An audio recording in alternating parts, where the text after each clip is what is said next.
ঢাকাসহ দেশের ১৯ জেলার ওপর দিয়ে সন্ধ্যার মধ্যে ঘণ্টায় ৪৫ থেকে ৬০ কিলোমিটার বেগে দমকা বা ঝড়ো হাওয়া বয়ে যেতে পারে বলে সতর্ক করেছে আবহাওয়া অধিদপ্তর। একই সঙ্গে এসব এলাকায় বৃষ্টি কিংবা বজ্রসহ বৃষ্টির সম্ভাবনার কথাও জানানো হয়েছে। সোমবার দেশের অভ্যন্তরীণ নদীবন্দরগুলোর জন্য জারি করা সতর্কবার্তায় বলা হয়েছে, রংপুর, দিনাজপুর, রাজশাহী, পাবনা, বগুড়া, টাঙ্গাইল, ময়মনসিংহ, ঢাকা, ফরিদপুর, কুষ্টিয়া, যশোর, খুলনা, বরিশাল, পটুয়াখালী, কুমিল্লা, নোয়াখালী, চট্টগ্রাম, কক্সবাজার ও সিলেটের ওপর দিয়ে দক্ষিণ ও দক্ষিণ-পূর্ব দিক থেকে অস্থায়ীভাবে দমকা অথবা ঝড়ো হাওয়া বয়ে যেতে পারে।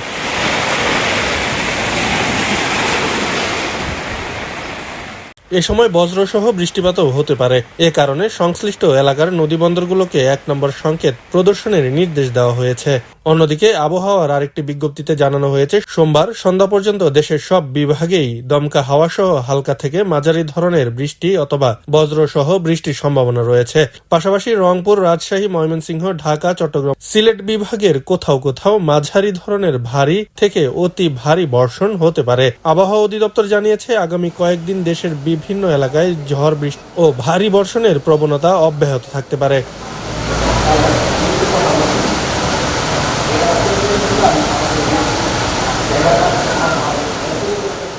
খবরের কাগজ, নিখাত, নির্ভীক, নিরপেক্ষ।